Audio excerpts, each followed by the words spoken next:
미가서 2장 12절부터 13절 말씀입니다. 제가 봉독을 드리도록 하겠습니다. 야곱아, 내가 반드시 너희 무리를 다 모으며 내가 반드시 이스라엘의 남은 자를 모으고 그들을 한 처수에 두기를 보스라의 양떼같이 하며 초장의 양떼같이 하리니 사람들이 크게 떠들 것이며 길을 여는 자가 그들 앞에 올라가고 그들은 길을 열어 성문에 이르러서는 그리로 나아갈 것이며 그들의 왕이 앞서가며 여호와께서는 선두로 가시리라. 아멘. 예배 가운데 임재하여 주시고 우리의 찬양과 우리의 기도와 우리의 예배를 기쁘시게 받으심을 감사합니다. 이 시간 종을 통해서 주의 말씀이 선포될진데 말씀 우리에게 큰 은혜가 되게 하옵소서, 위로가 되게 하옵소서. 예수님 이름으로 기도하옵나이다. 아멘. 할렐루야. 자, 우리 옆에 있는 분들과 인사 좀 나누겠습니다. 하나님 우리와 함께 하십니다. 인사하겠습니다. 하나님 우리와 함께 하십니다. 할렐루야. 오늘 설교 제목이 여호와께서 선두로 가시리라. 왠지 모르게 좀 낯이 익은, 익숙한 그런 아마 제목이라고 생각이 됩니다. 자, 왜 그럴까요? 우리가 2017년도에 백평목교회, 그 당시 이제 통일동산교회 표가 여호와께서 선두로 가시리라라고 하는 표를 가지고 우리가 1년 동안 함께 기도해 왔습니다. 제가 이 본문을 가지고 이 제목으로 2016년, 2017년 송구 영신 예배 때 그 예배를 드리면서 선포했던 그 말씀이기도 합니다. 자, 그 당시 우리 교회는 참 힘든 상황이었죠. 우리가 2015년도에 우리가 이제 새롭게 우리가 교회를 시작하자라고 하는 의미에서 이제 임직자들을 세웠고, 자, 그럼에도 불구하고 상황은 결코 이렇게 녹록지 않았던 상황이었죠. 뭔가 우리가 할 수 있는 일이 아무것도 없었죠. 오직 우리가 여호와께서 우리의 선두로 행하시면서 우리의 길을 예비하실 것이라고 하는 그 믿음 하나 가지고 우리는 계속해서 하나님 앞에 기도만 했을 뿐이죠. 자, 그런데 그해 5월 달에 하나님께서는 기적적인 방법을 통해서 지금 이 교회 건물을 매입하게 하시고, 그리고 이제 지하와 그 다음에 2층 사택과 그 다음에 이제 1층 본당의 리모델링을 통해서 우리가 입당 예배를 드리면서 그때부터 교회 이름을 통일동산교회에서 백평목교회로 이렇게 이제 바꿔서 지금까지 우리가 하나님 앞에 은혜 가운데 예배를 드리고 있습니다. 자, 입당 예배를 이제 며칠 앞둔 시점에 예전에 우리 통일동산교회 건물을 매입하시고 또 어린이집을 매입하신 모 집사님으로부터 전화가 왔습니다. 10년 만에 걸려온 전화예요.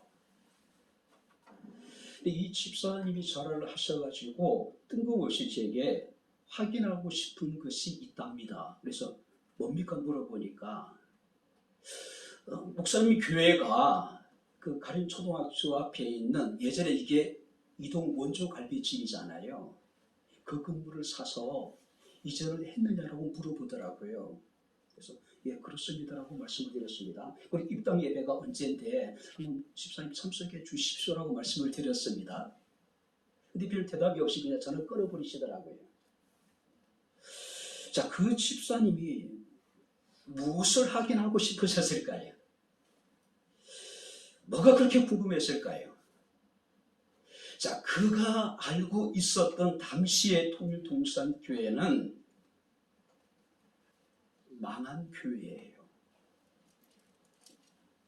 이미 정동 빌딩을 빠져나와서 우리가 이쪽으로 이사할 때 굉장히 이제 주변에 이제 우리가 많은 사람들, 우리 교인들이 집을 옮기고 트럭들이 수없이 왔다 갔다 하면서 동네 사람들이 다 통일동산교회가 어딘지 모르지만은 떠난다라고 사람들이 알고 있었단 말이에요. 근데 그분 입장에서는 우리 교회가 망했다고 생각한 거예요. 그런데 뜬금없이 나중에 사람들에게 들리는 소문에 의하니 원주이동 갈비집을 사서 교회가 그곳에 가서 예배를 드리고 있다. 그걸 확인하고 싶었던 거예요. 그죠? 사랑하는 성도 여러분들, 하나님이 하셨습니다. 할렐루야. 하나님께서 그때 남은 사람들을 통해서 그 일을 이루셨습니다. 할렐루야. 주께서 친히 선두에 앞장서시면서 백향목회를 진두지하시면서 그 모든 일을 행하셨다는 사실이에요. 그 하나님이 지금도 우리 앞서 선두로 행하시면서 우리 백향목회를 인도하고 계시다는 사실을 믿으시기를 주의 이름으로 축원합니다. 하나님이 하셨죠. 그죠? 그래서 오늘 저는 이 본문의 말씀을 가지고 설교를 하면서 올해 하나님께서는 어떤 일을 행하실지 나름대로 기대를 가지고 오늘 말씀을 준비했습니다. 여호와께서 선두로 행하시면서 우리 앞에 있는 어떤 담도 우리로 하여금 넘게 하실 것이고, 할렐루야. 우리가 생각하지 못했던 놀라운 일들을 올해 행하실 것을 기대하면서 저는 이 말씀을 지금 준비하고 여러분들에게 전하고 있습니다. 오늘 기대를 가지고 남은 한 해를 하나님 행하실 일들을 기대할 수 있게 되기를 주의 이름으로 축원합니다. 자, 오늘 성경 말씀을 보게 되면은 이스라엘의 회복에 대한 하나님의 약속의 말씀입니다. 자, 모든 우리가 예언서들이 특징이 뭐냐 하면은 하나님의 심판과 하나님의 회복이에요. 그러니까 이 미가서도 마찬가지입니다. 자, 미가 당시에 이 이스라엘은 하나님에 대한 공의도, 이웃에 대한 정직도, 또 자기 자신에 대한 정직하지 못한, 한마디로 그 시대는요, 종교적으로도 또 사회적으로 굉장히 암울한 시대를 이 미가가 살아가고 있었습니다. 자, 그런 시대에 대해서 하나님께 심판을 예고하시고 그 심판 중에도 하나님께서 그들에게 긍휼을 베푸셔서 그들을 회복시켜 주시겠다라고 하는 하나님의 약속의 말씀이 이 본문에 기록되어져 있습니다. 우리가 같은 시대를 살았던 이사야 선지자는 이사야서 1장 6절 말씀을 보게 되면은 당시 이스라엘에 대해서 발바닥에서부터 머리까지 성한 곳이 한 곳도 없었다. 하나님이 봐주실 만한 부분이 하나도 없었다는 이야기예요. 그래서 우리가 이사야 1장 9절 말씀을 보게 되면은 만군의 여호와께서 우리를 위하여 생존자를 남겨두지 아니하셨더라면 우리가 소돔과 고모라와 같이 되었을 것이다. 그나마 그들이 생존할 수 있었던 것은 하나님께서 그들을 생각하셔서 그들 가운데 하나님께서 남은 자들을 남겨두셨기 때문에 그나마 그들이 존재할 수 있었던 거지, 하나님이 그들에게 은혜를 베풀지 않았다면, 하나님이 그들에게 남은 자들을 남겨두지 않았다면 그들은 소돔과 고모라처럼 다 심판을 받아서 멸망했을 것이라고 하는 사실이에요. 자, 그렇다면 그럼에도 불구하고 폐역한 시대에 나타나셨던 하나님의 은혜, 하나님의 회복의 은총을 우리가 함께 살피면서 함께 여러분들이 은혜를 나누는 시간을 갖도록 하겠습니다. 자, 먼저 우리가 이제 살펴볼 것은 미가가 살았던 그 시대 속에서 그 시대 속으로 한번 들어가 보자는 거죠. 그 시대 상황이 어떠했는지. 자, 1절을 우리 다시 한번 같이 읽겠습니다. 그들이 침상에서 죄를 꾀하며 악을 꾸미고 날이 밝으면 그 손에 힘이 있으므로 그것을 행하는 자는 화 있을진저. 미가 시대상에 대해서 그들이 침상에서 죄를 꾀하며 악을 꾸미고 날이 밝으면 그 손에 힘이 있으므로 그것을 행하였다. 자, 오늘 침상의 저녁은 어떤 시간입니까? 하루를 돌아오면서 반성하는 시간이잖아요. 근데 그들은 잠자리에 들어서조차도 악을 꾀하고 죄를 꾀하였다고 여기에 기록하고 있는 모습을 우리가 보게 됩니다. 그리고 날이 밝으면은 우리가 기도로 하루를 시작해야 될 시간임에도 불구하고 그들은 자신이 가진 힘으로 지난 밤에 행했던, 계획했던 그 악행들을 그들은 행했다는 이야기예요. 유진 피터슨 목사님은 이 본문에 대해서 잠자리에서도 범죄를 꿈꾸는 자들이라고 이야기를 하고 있습니다. 자, 한마디로 여러분들이 사회 지도층의 사람들은 자신들이 가지고 있는 그 힘을 가지고 사회적인 약자를 돌보는 것이 아니라, 사회의 어떤 정의를 실현하는 것이 아니라 오히려 악을 깨하고 그 악을 실행하기에 급급했다는 사실이에요. 한마디로 그들은 탐욕에 사로잡혀 있었던 사람들이란 이야기예요. 특별히 여러분들 우리가 2절 말씀 보니까 그들이 뭘 하고 있습니까? 밭들을 탐하며 빼앗고 집들을 탐하여 차지하니 그들은 남자와 그의 집과 사람과 그의 산업을 강탈하였다.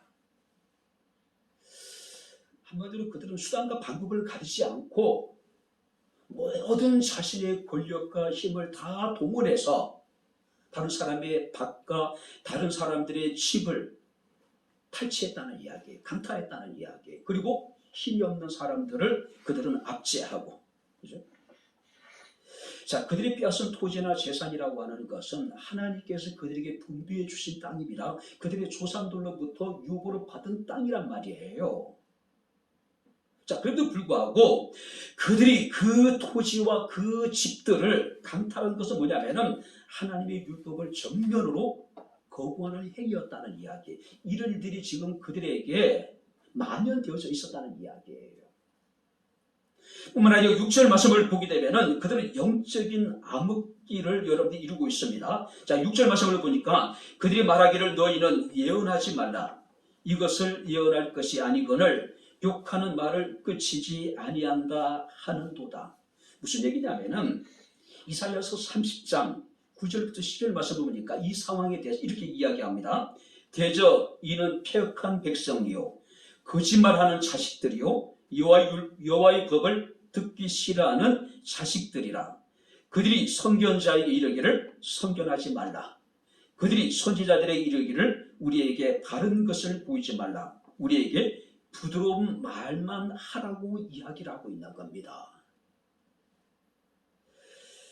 쉽게 이야기하면 너는 내가 본 것을 우리에게 설명하여 우리를 귀찮게 하지 말아라. 그런 우리의 마음을 불편하게 하는 말들을 더 이상 우리에게 하지 말라고 지금 이야기하고 있는 거예요. 한마디로 여러분들이 그들이 선지자들에게 이르기를 너희는 예언을 하지 말든지, 굳이 너희가 예언을 하려거든 우리가 듣기 좋은 말만 하라는 이야기예요. 그렇죠? 오늘 한마디로 우리가 그들은 자신이 듣고 싶은 이야기만 듣겠다는 이야기예요. 자신의 마음을 불편하게 하는 이야기들은 더 이상 하지 말라는 이야기예요. 문제는요, 권력을 가진 자들이, 부자들이 그렇게 선지자들을 압박을 하니까 더 큰 문제는 선지자들이, 종교 지도자들이 하나님의 참된 말씀을 버리고 힘 있는 사람들이 듣고 싶어하는 이야기들만 하기 시작을 했다는 가 사실이에요. 그래서 우리가 11절 말씀을 보게 되면은 내가 포도주와 독주에 대하여 예언하리라. 자, 여기서 포도주와 독주라고 하는 것은 포도주는 풍요를 상징합니다. 여기서 독주라고 하는 것은 번영을 상징해요. 그죠? 자, 소위 말해서 권력을 가진 사람, 부자들이 당시 종교 지도자들에게 우리의 마음을 불편하게 하는 이야기를 하지 말고 우리가 듣고 싶은 이야기만 하라고 이야기를 하니까 종교 지도자들이 그들이 듣기 좋은 이야기만 하는 겁니다. 그들이 전하는 메시지가 뭐냐면은 독주와 포도주. 포도주는 굉장히 달콤하잖아요. 독주라고 하는 것은 들어가면은 왠지 모르게 여러분들이 우리의 이성을 마비시키기도 하고, 그죠? 우리를 여러분들이 술에 취하게 되는 그야말로 황홀경에 빠지게 만들잖아요. 그래 여기서 포도주와 독주라고 하는 것은 풍요를 상징하는 것이고 번영을 상징하는 것입니다. 자, 아마 이 거짓 선지자들이나 이 종교 지도자들은 가진 자들이 듣고 싶은 이야기를 통해서 여러분들이 그것을 그들에게 이야기해 주므로 가진 자들에게 마음의 편안함을 주뿐만 아니라 자신들이 원하는 무엇인가를 그들은 반대급부로 얻게 되었다는 이야기예요. 우리가 성경 말씀을 보게 되면은 우리가 디모데후서 4장 3절 4절에 때가 이르리니 사람이 바른 교훈을 받지 아니하며 귀가 가려워서 자기의 사욕을 따를 스승을 많이 두게 될 것이고 또 그 길을 지배해서 돌이켜 허탄한 이야기를 따르게 될 것이다. 자, 마지막 때가 이르게 되면 사람들이 바른 교훈을 듣지 않게 될 거라고 이야기합니다. 자신의 길을 즐겁게 하는 이야기만을 듣게 될 것이라는 이야기예요. 유진 피터슨 메시지 성경에서 이 본문을 영적인 불량품만을 그들이 찾게 될 것이다. 영적인 불량품들. 자, 언젠가 교회 성장학에서 어떤 목사님이 그런 얘기를 하더라고요. 교회가 성장하기 위해서는 반드시 이제 메시지에 있어서 소망을 이야기하고 위로를 이야기하고 축복만을 전해야 된다는 이야기예요. 왜냐하면 하나님의 계명을 이야기하고 또 그들을 책망하고 하나님의 심판을 이야기하면 교회들이 불편해한다는 이야기예요. 교회들이 좋아하지 않는다는 이야기예요. 그래서 정말로 교회가 성장하기 원한다면 소망을 이야기하고 위로를 이야기하고 하나님의 축복만을 선포하라는 이야기예요. 그럼 교회들이 좋아한다는 이야기. 그런 교회 사람들이 몰려든다는 이야기예요.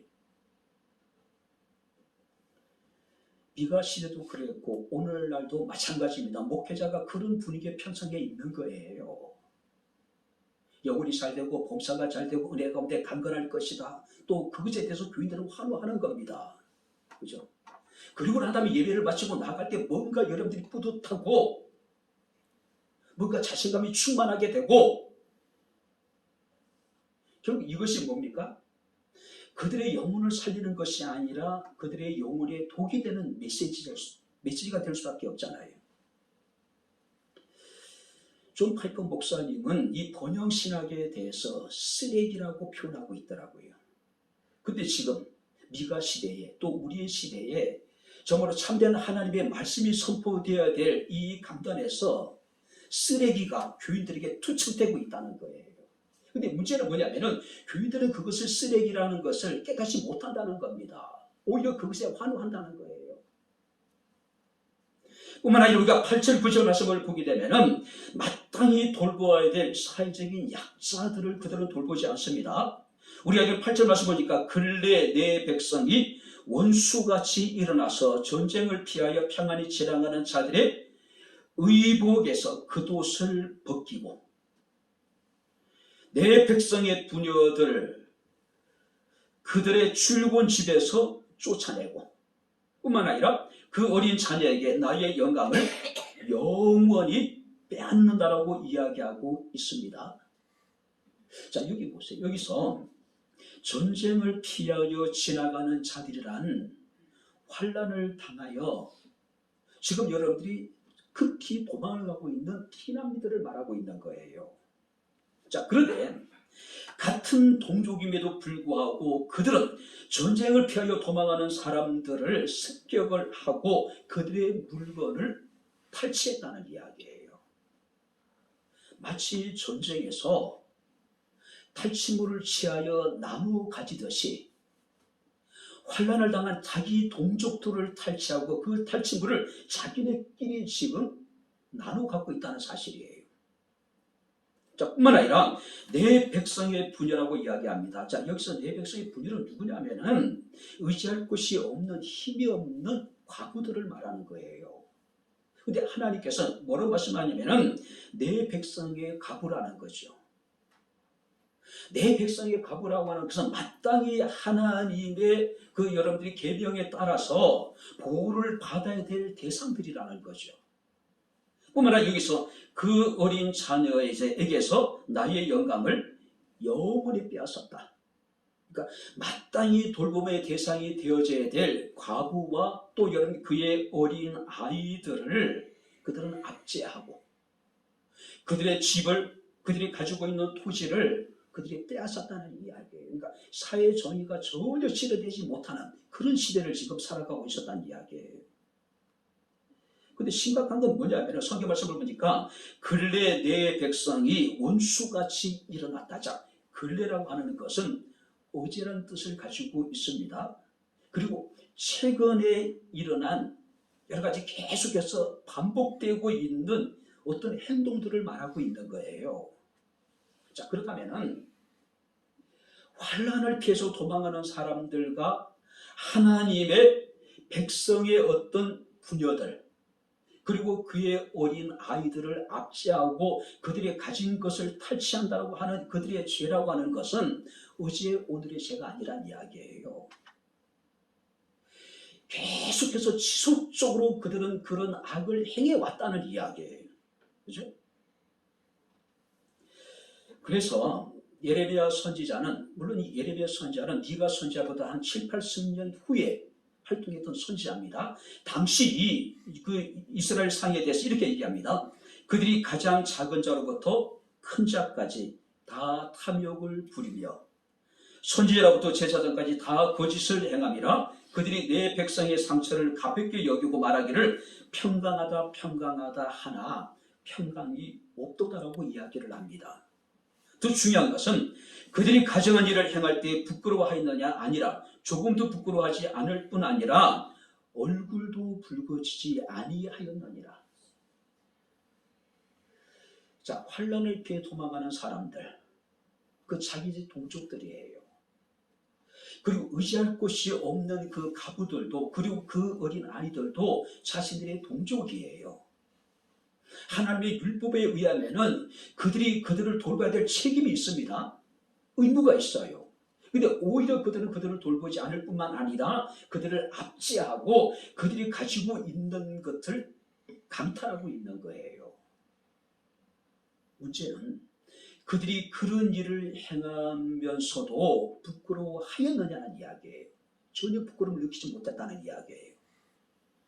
얼굴도 붉어지지 않았다. 한마디로 그들은 어떤 사람들일까요? 양심에 화인 맞은 사람들이에요.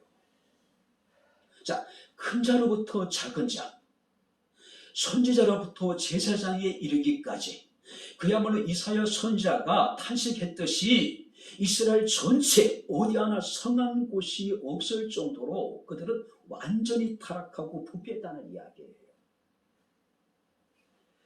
여러분들이 선지자가 누굽니까? 하나님의 말씀을 대언하는 자들이고 제사장은 자기 백성들을 대표해서 하나님께 나아가서 제사를 드려야 될 사람들이란 말이에요. 근데 그들조차도 다 거짓을 행했다.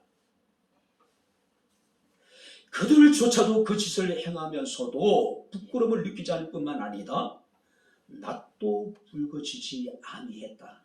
이거 심각한 문제죠. 그죠?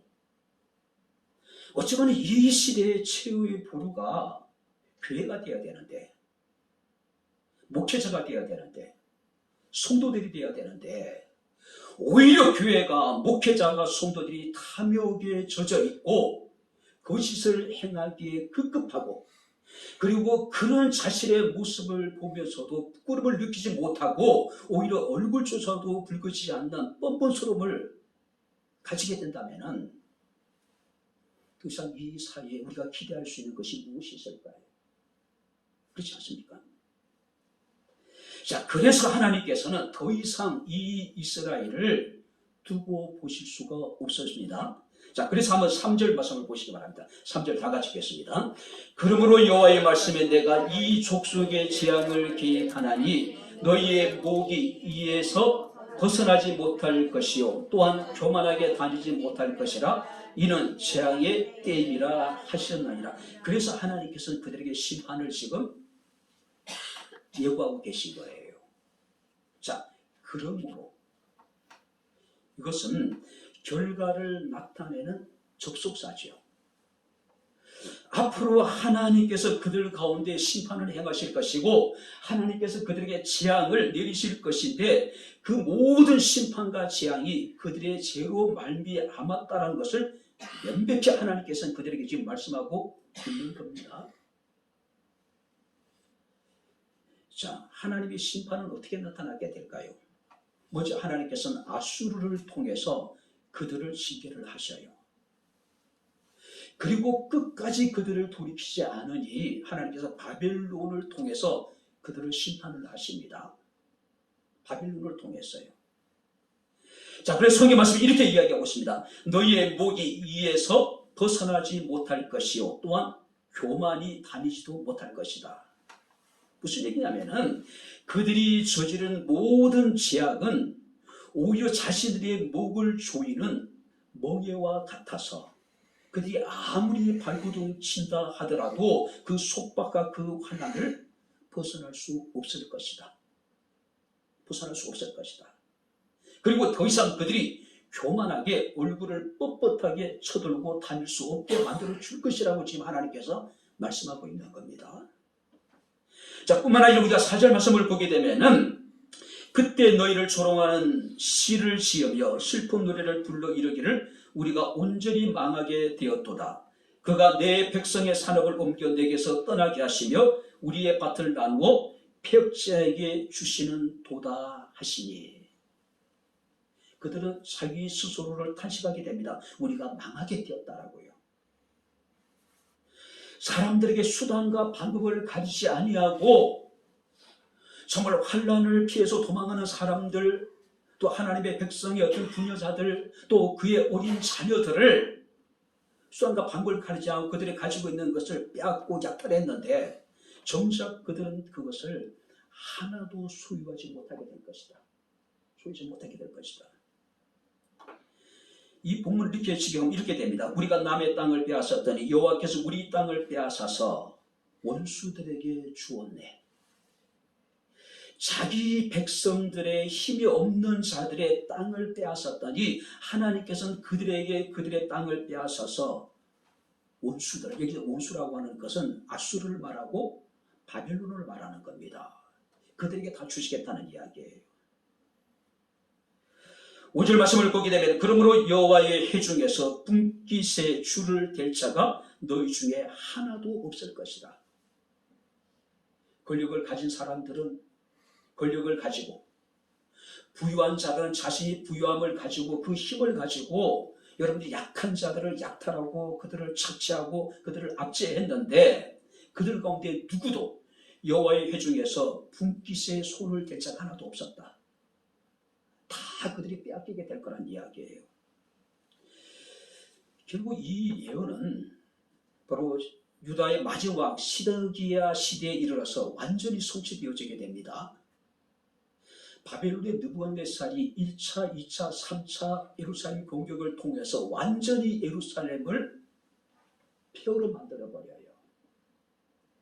그리고 하나님의 성전에 있는 모든 금붙이들은 벽에 있는 것까지 다 긁어서 가지고 떠나버립니다. 그리고 이스라엘은 역사 속에 완전히 사라져요. 그렇게 약한 자들을 착취했던 유대의 귀족들은, 이스라엘의 귀족들은 다 포로로 사로잡혀 가고 이스라엘의 마지막 왕이었던 시드기야 왕은 자신이 목전에서 자신의 왕자들이 다 죽임을 당하는 것을 목도를 합니다. 그리고 그는 두 눈이 뽑혀요. 그리고 쇠사슬에 묶여서 짐승처럼 바벨론의 포로로 끌려갑니다. 오늘 결국 하나님께서는 철저하게 이스라엘에 대해서 심판하시고 그들을 멸하시겠다라고 하는 그 예언을 성취하셨습니다. 자, 그런데 하나님께서는 그런 중에도 그들에게 긍휼을 베푸셨다는 사실이에요. 그런 중에도 하나님께서 그들에게 회복을 지금 약속하고 계신 겁니다. 자, 12절 같이 한번 읽겠습니다. 자, 12절 하나님께서 그들에게 약속하신 회복이란 어떤 것인가? 12절 다 같이 읽겠습니다.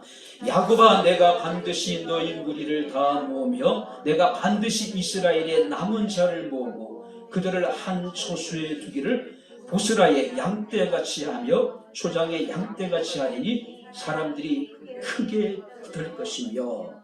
자, 대부분의 사람들은 포로로 사로잡혀가고 많은 사람들은 전쟁에 원수들의 칼날에 의해 가지고 목숨을 잃고, 그리고 전쟁을 피해서 대부분의 사람들은 또 뿔뿔이 흩어지게 됩니다. 자, 그런데 하나님께서 말씀하시기를 야곱아 내가 반드시 너희 무리를 다 모으며 내가 반드시 이스라엘 남은 자를 모으게 될 것이라고 말씀하고 있습니다. 자, 이스라엘의 회복을 하나님 약속하셨는데 그 회복은 이스라엘의 남은 자를 통해서 하나님께서 그들을 회복시키겠다고 지금 말씀하고 있습니다. 자, 그렇다면 이스라엘의 남은 자는 어떤 사람일까요? 미가서 4장에 보게 되면 그들은 저는 자요, 쫓겨난 자요, 환난을 당한 자들이다. 자, 여기서 저는 자와 쫓겨난 자와 환난을 당하는 자는 어떤 사람들입니까? 당시의 권력을 가진 사람들에게, 당시의 부자들에게 박해를 당하고 가진 것을 약탈을 당하고 핍박을 받았던 사람들이에요. 하나님이 그런 남은 자들을 통해서 이스라엘을 다시 회복시켜 주시겠다는 이야기죠. 하나님께서는 그들을 반드시 다시 모으실 것이라고 말씀을 하고 있습니다. 자, 여기서 너희라고 하는 것은 모든 이스라엘 말하는 게 아닙니다. 이스라엘 중에 남은 자를 말하는 것이고, 또 여기서 모은다는 이야기는 추수 때에 곡식단을 한 곳에 모아서 타작을 하듯이 그들을 모으시겠다는 이야기입니다. 그리고 그들을 한 초소에 두겠다고 말씀합니다. 자, 근데 여기서 그들이라는 것은 원문에는요, 그예요. 복수가 아니라 단수예요. 무슨 얘기냐면 하나님께서 때가 이르게 되면은 남은 자들을 한 사람 한 사람 빠짐없이 그들을 다 불러 모으시겠다는 이야기예요. 그리고 그들을 통해서 하나님은 이스라엘을 회복시켜 주시겠다는 이야기입니다. 그래서 사도 바울도 로마서에 보게 되면 같은 이야기를 합니다. 로마서 11장 26절에 온 이스라엘이 구원을 얻으리라. 자, 여기서 온 이스라엘이라는 것은 남은 모든 자들을 말하는 겁니다. 그리고 로마서 9장 27절 말씀을 보게 되면 이스라엘 뭇 자손이 비록 바다의 모래 같을지라도, 한번 따라해 보시기 바랍니다. 남은 자만 구원을 얻으리라. 남은 자만이 구원을 얻을 것이란 이야기예요. 이스라엘의 수가 하늘의 별처럼 해변의 모래처럼 많다 할지라도 오직 구원을 받은 사람들은 남은 자만이 구원을 받게 될 거라고 지금 이야기하고 있는 겁니다. 자, 그런데 여기서 하나님께서는 그들을 한 초소에 두실 것이다. 자, 여기서 한 초소는 그럼 어떤 곳일까요? 우리가 열왕기상 9장 3절 말씀을 보게 되면 하나님이 거룩하게 구별하여 내 이름을 영원히 두시고자 하신 그곳, 하나님의 눈길과 하나님의 마음이 영원히 머무른 곳, 그곳이 어딜까요? 오늘 교회를 말하고 있는 거예요. 자, 하나님께서는 이 세상에서 남은 자 한 사람 한 사람을 하나님께서는 빠짐없이 찾아내셔서 그들을 다 교회로 불러 모시겠다는 이야기예요. 그들을 통해서 하나님께서는 당신의 나라를 하나님께서는 세워나가실 것이고, 그들을 통해서 하나님께서는 당신의 구속 사역을 완성해 나가시겠다는 이야기예요. 그런데 그들의 수는 지극히 작다는 겁니다. 자, 우리가 아모스 5장 3절 말씀을 보게 되면 이스라엘 중에서 1000명이 행군에 나가던 성읍에는 100명만 남고 100명이 행군에 나가던 성읍에는 10명만 남으리라. 무슨 얘기일까요? 이스라엘의 남은 자는 이 시대에 남아서 구원을 받게 될 사람들의 수가 지극히 작다는 사실이에요. 저는 우리 백향목회 모든 성도들이 남은 자라고 제가 확신할 수는 없습니다. 그런데 분명 확실한 것은 하나님께서 이 마지막 때에 남은 자들 한 사람 한 사람을 다 찾아내실 것이란 이야기예요. 그리고 교회에 불러 모실 것이란 이야기예요. 그들을 통해서 하나님 나라를 회복하실 것이고, 그들을 통해서 하나님 마지막 때 당신의 구속 사역을 완성해 나가실 것이라는 거죠. 그리고 확실한 것은 우리가 그 일에 하나님 앞에 쓰임을 받고 있다는 사실입니다. 할렐루야. 우리가 확신할 수 있는 그 이유는 바로 그거예요.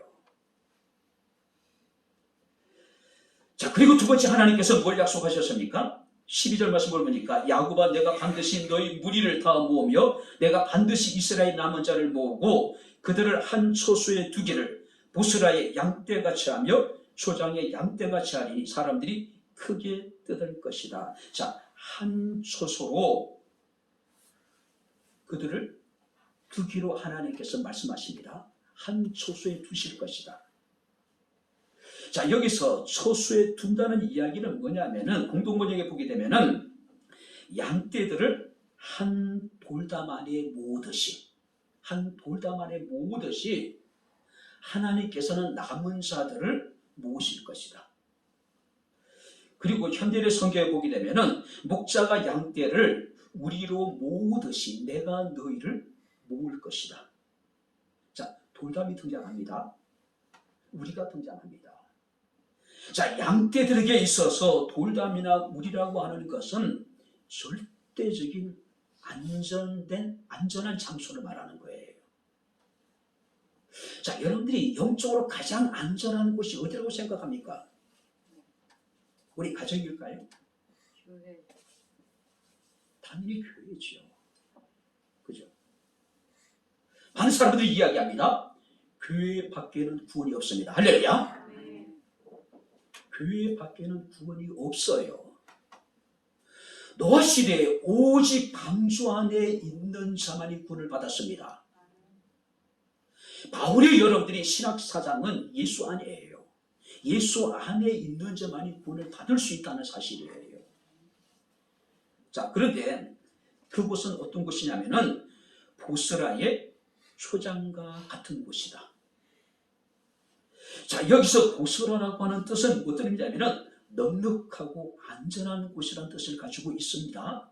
무슨 얘기냐면은 이 보스라는 모압이라고 하는 나라의 가장 기름진 여러분들이 초원이에요. 아마 미가 선지자는요, 그 보스라 목장에 어떤 여러분들이 평안하고 또 풍요롭고 안전한 그런 모습을 보면서 하나님이 남은 자들을 불러 모으시는 곳이 아마 그런 곳일 거라고 아마 상상을 했지 않나 생각이 됩니다. 교회는 하나님의 풍성한 은혜가 있습니다. 할렐루야. 영적인 부유함이 있습니다. 할렐루야. 교회로 하나님께서 불러 모으실 것이라는 이야기예요. 그래서 사람들은 크게 뜯을 것이다. 하나님을 찬양하게 될 것이고 하나님의 이름에 영광을 돌리게 될 것이고 그들이 하나님 앞에 나와 함께 소리 높여 하나님을 우리가 여러분 예배하게 될 거란 이야기죠. 오늘도 주님께는 우리의 선한 목자가 되십니다. 할렐루야. 그가 우리에게 말씀하시기를 나는 양을 위하여 목숨을 버리노라. 뿐만 아니라 요한복음 10장 28절 말씀 보니까 내가 그들에게 영생을 주노니 영원히 멸망하지 아니할 것이요 또 그들은 내 손에서 빼앗을 자가 없을 것이라고 이야기를 하고 있습니다. 왜요? 하나님 당신의 돌담 안에, 당신의 우리 안에, 당신의 교회 안에서 주의 남은 자들을, 택한 자들을 하나님 지켜주시겠다는 이야기죠. 뿐만 아니라 시편 23편 2절 말씀을 보게 되면 그가 나를 푸른 풀밭에 누이시며 쉴만한 물가로 인도하신다라고 찬양합니다. 그리고 시편 23편 6절에 보니까 내 평생의 선하심과 인자하시니 반드시 나를 따르리니 한번 따라해 보시기 바랍니다. 내가 여호와의 집에 영원히 살리라. 할렐루야. 내가 여호와의 집에 영원히 살게 될 것이다. 왜요? 그곳에는 여호와께서 우리의 안전을 지켜주실 것이고 우리를 평안하게 하실 것이고 날마다 하나님께 풍요로운 영적인 은혜로 우리 영혼을 만족해 하실 것이기 때문에 하나님은 남은 자들을 불러 모으시고 그들의 선한 목자가 되셔서 그들을 안전하고 그들을 풍요로운 곳으로 인도하시겠다고 지금 약속하고 계십니다. 그리고 마지막으로 여러분들 하나님께서 그들을 어떻게 회복시키시냐면은 13절을 같이 읽겠습니다. 길을 여는 자가 그들 앞에 올라가고 그들은 길을 열어 성문에 이르러서는 그리로 나아갈 것이며 그들의 왕이 앞서가며 여호와께서는 선두로 가시리라. 주님께서는 그 남은 자들을 인도하시는데 성경 말씀 앞서가며 선두로 가시리라. 자, 세 개의 동사가 이 등장합니다. 13절에 그들 앞서 올라가시고 그들 앞서 가시며 선두로 가시리라. 하나님이 그들을 앞서서 선두로 행하시니 그 누구도 그 길을 막을 수 없다는 거예요. 그 무엇으로도 하나님이 행하신 그 일들을 중단시킬 수 없다는 거예요. 하나님이 앞서 가시는데 누가 여러분들이 우리가 가는 그 길을 막을 수 있겠냐는 이야기예요. 우리가 행하고자 하는 그 일을 해방할 수 있겠느냐는 이야기예요. 하나님이 길을 여시고 하나님이 그들을 앞서 올라가고 앞서 가시며 선두로 가신다라고 말씀을 하고 있습니다.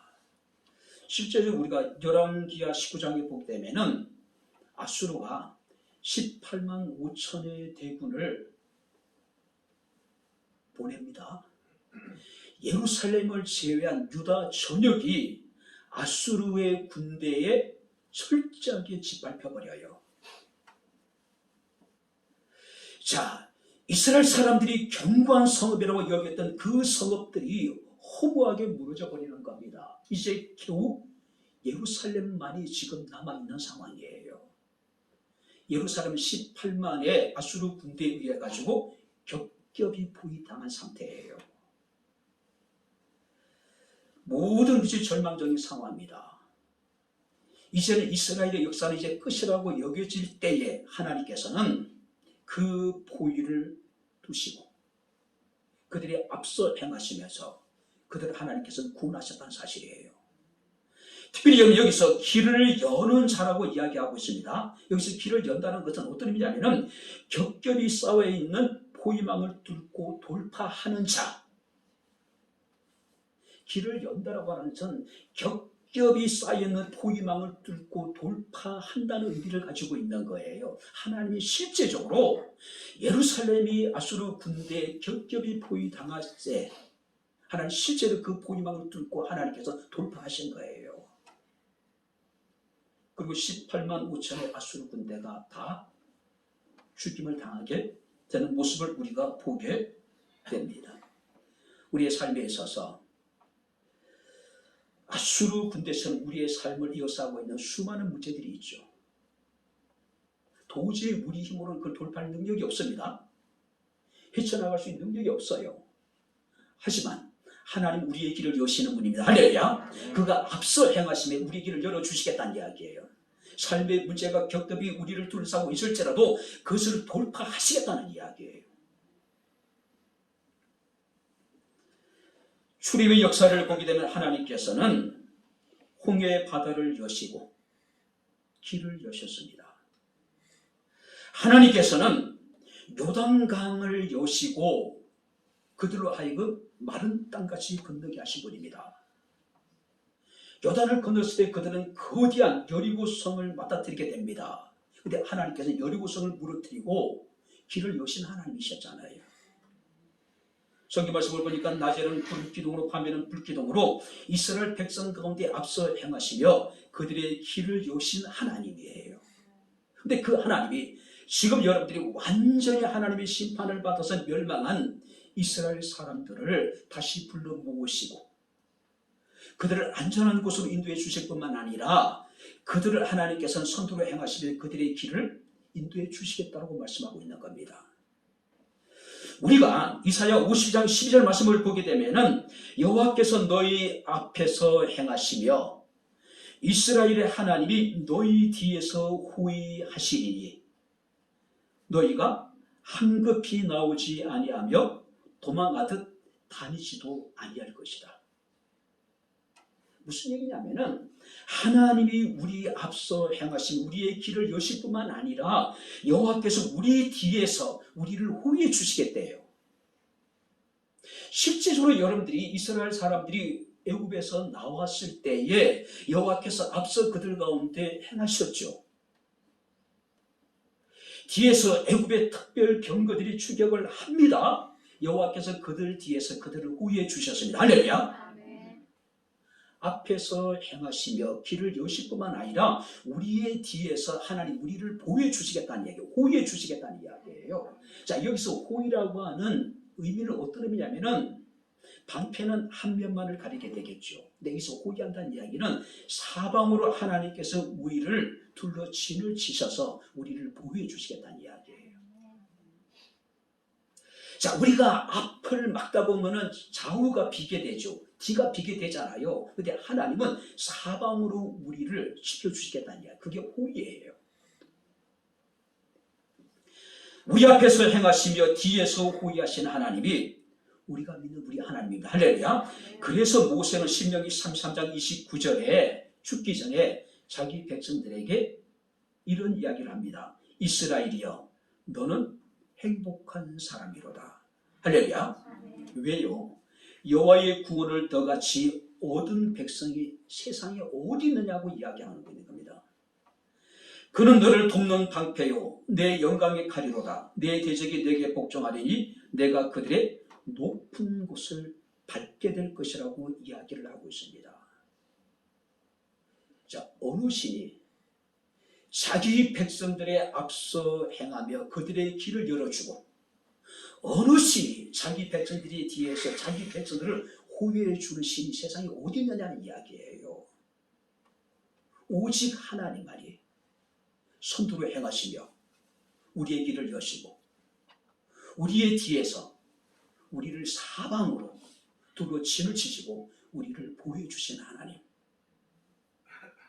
이제 말씀을 마치도록 하겠습니다. 벌써 2월입니다.